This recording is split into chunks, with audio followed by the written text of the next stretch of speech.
கேரளாவில் வந்து பார்த்தீங்கன்னா ஒரு பெண்மணி பேருந்தில் பயணிக்கிறாங்க. அந்த அம்மா கிட்ட வந்து ஒருத்தர் வந்து தப்பா நடந்துக்கிறாரு அப்படின்னு சொல்லிட்டு ஒரு வீடியோ எடுத்து இன்ஸ்டாகிராம்ல பதிவிடுறாங்க. ஸோ பதிவிட்டு பார்த்தீங்கன்னாக்கா அதனால ஒரு உயிர் வந்து போயிருக்கு. ஸோ ஒரு உயிர் போயிருக்கு. அதை வந்து ஒரு சமூக அக்கறையோட இதுக்கப்புறம் இது மாதிரி பிரச்சனைலாம் வரக்கூடாதுன்ற ஒரு சுய கட்டுப்பாடோட இந்த விஷயத்த வந்து நம்ம வந்து கையாண்டு இருக்கணும். ஆனா வந்து அப்படி பண்ணல. என்ன பண்றாங்கனாக்கா இதை வந்து ஒரு மீம் கிரியேட்டரா பண்ணி ஒரு ரீல்ஸ் எடுத்து, அதாவது ஃபுல்லா நம்ம அட்டை பாக்ஸை வந்து சுத்திக்கிட்டு பேருந்துல பயணிக்கும் போது பெண்ணுங்கிட்ட வந்து இப்போ உரசக்கூடாதாம் அப்படின்ட்டு பல மீம்ஸ் வந்து போயிட்டு இருக்கு, பல ரீல்ஸ் எல்லாம் போயிட்டு இருக்கு. ஸோ இது வந்து எப்படி இருக்குனாக்கா நம்ம வந்து ஒருத்தர் வந்து தப்பா நடந்துக்கிறாரு அப்படின்னு சொல்லி ஒருத்தர் தான் குற்றச்சாட்டி அந்த வீடியோ விட்டுறாங்க.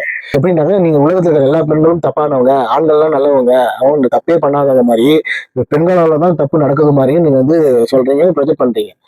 ஆண்களோட மொபைல் எடுத்து பார்த்தாலே தெரியும் என்ன நான் பிக்காளித்தனம் பண்றீங்கன்ட்டு. ஸோ இது வந்து நம்ம ஒரு சமூக அக்கறையோட வந்து நம்ம வந்து கையாண்டு இருக்கணும். ஏன்னா இது மாதிரி விஷயம் நடந்துச்சு. அந்த அம்மா மேல தப்போ இது யார் மேல தப்போ அது வந்து நம்ம அர்த்தப்படி கேள்வி அது. இது வந்து இதுக்கப்புறம் இந்த சம்பவம் நடக்கூடாதுன்ற ஒரு கிளாரிபிகேஷன் நமக்குள்ள வேணும். ஸோ அதை விட்டுட்டு இது ஒரு ஆயுதமா எடுத்துக்கிட்டு, ஏன்னா இது எப்படின்னாக்கா அந்த அம்மா வந்து வீடியோ எடுத்து போட்டுருச்சு. ஸோ நாளைக்கு உண்மையாலுமே ஒரு பொண்ணு மேல யாராவது தப்பா நடந்துக்கிட்டு அந்த அம்மா வந்து திரும்பி வீடியோ எடுத்து போட்டாங்க, என்ன நினைப்பாங்க தெரியுமா? இந்த அம்மா வந்து வேலை இல்லை, இது ட்ரெண்ட் ஆக்கணுன்றதுக்காக பண்றாங்க, இது வந்து ரீல்ஸ் முகத்துக்காக பண்றாங்கன்ட்டு. உண்மையாலுமே சம்பவம் நடந்தா கூட உலகம் வந்து அப்படிதான் பேசும். ஏன்னா அப்படிதான் நம்ம வந்து இந்த விஷயத்த கையாண்டிட்டு இருக்கோம். ஸோ இது வந்து கடந்து போறவங்க சில பேர் இருப்பாங்க, அங்கேயே ஸ்பாட்லயே கேட்கறவங்க இருப்பாங்க. ஏன்னா இந்த அம்மா வந்து ஸ்பாட்லயே கேட்டுருந்தா ஒரு பிரச்சனையும் இருந்திருக்காது.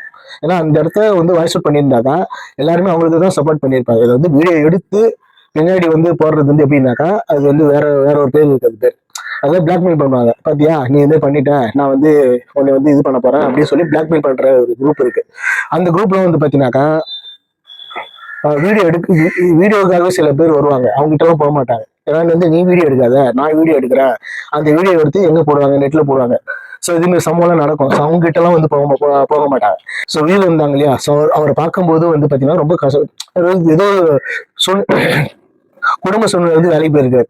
அதாவது வீட்டுக்கு கட்டணும், சம்பாதிக்கணும், நகையை முக்கணும், பசங்களை படிக்க வைக்கணும், பசங்களை வந்து கல்யாணம் பண்ணி வைக்கணும், பல எதிர்கால கனவோட வந்து வேலைக்கு போற மாதிரி தான் அவருக்கு தோணுது. ஏன்னா அவர் வந்து ஒரு ஒரு காமன் ஃபேமிலி மேன் மாதிரி தான் தெரியுது.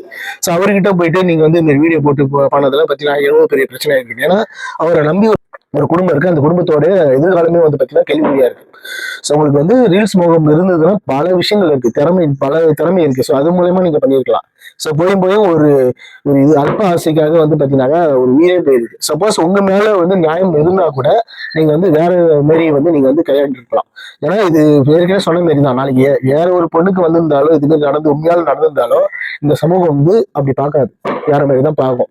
இந்த மாதிரி விஷயங்கள்லாம் வந்து பாத்தீங்கன்னா பப்ளிக்ல நடக்கும்போது ரொம்ப அருவருப்பத்தக்கது தான் சொல்லுவேன். ஏன்னா இப்ப மார்கழி மாசம் இப்ப வந்து நாய்கள் என்ன பண்ணணும்னு அப்படிக்கே தெரியும். அந்த நாய்கள் பண்ணும்போது கிட்ட போய் நாம போய் நின்றாலே அது வந்து பார்க்க நம்ம மறைச்சு பார்க்கணும். ஸோ நாய்க்கு அப்படின்ற போது, ஏன்னா இந்த மாதிரி விஷயங்கள்லாம் ஒரு 4 செவத்துக்குள்ளதான் நடக்குமே தவிர பொது வழியில வந்து போகக்கூடாது.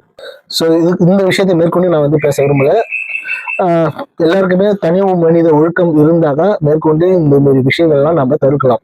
ஸோ அடுத்த ஒரு சந்திக்கலாம். டாடா பாய்.